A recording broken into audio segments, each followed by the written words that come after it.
How do you typically mic up your cajon? Let's talk about it today.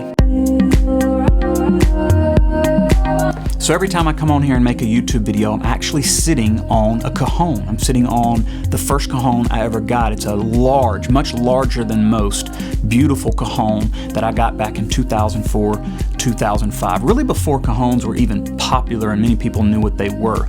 They make amazing drum sounds, especially when you're doing acoustic music. And many of you know I love producing and playing acoustically when it comes to live and in the studio. I think many of us, me included for many years, didn't follow best practices for miking a cajon.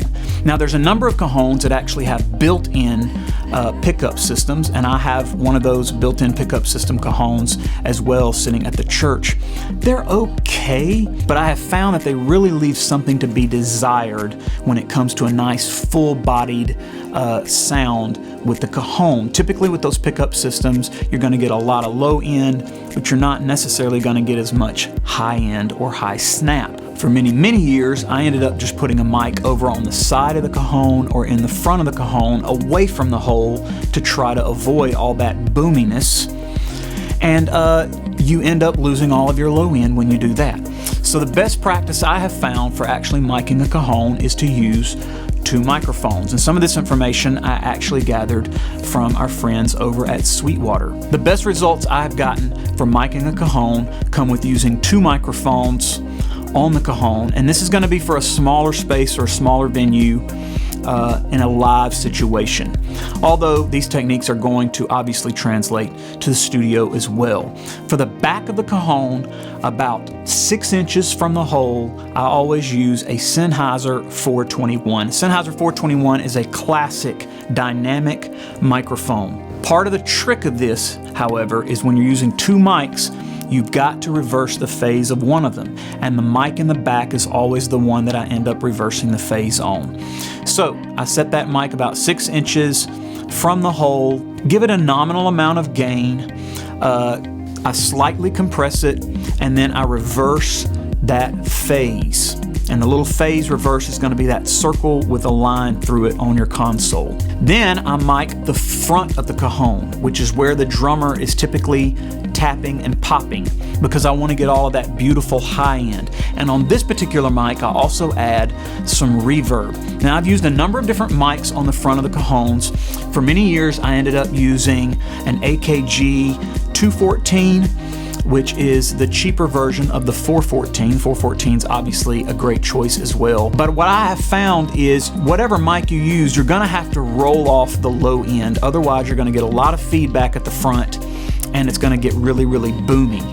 So lately, my favorite mic to actually use on the front of the cajon is a Shure SM81. And the 81, of course, is a world-class famous microphone, amazing microphone, pencil microphone for miking all sorts of acoustic instruments. I end up rolling off the low end on it, and then I put that mic on a short boom stand about a foot from the front of the cajon, and again, raise that gain stage up maybe to 10 or 11 o'clock, and then put a nice long trailing reverb on that front mic.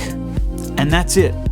Wonderful, amazing cajon sounds. Obviously, your levels are going to depend on your particular venue and your PA system. For smaller 150-seater venues, miking it this way always gets me fantastic results.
If you haven't subscribed to my YouTube channel, please do so. Also, if you like this video, give it a thumbs up. Drop some comments below. I'd love to hear how you end up miking your Cajon and some of your other favorite mics that perhaps you use on Cajons, and successes that you've had doing that in the past as well. See you on the next one.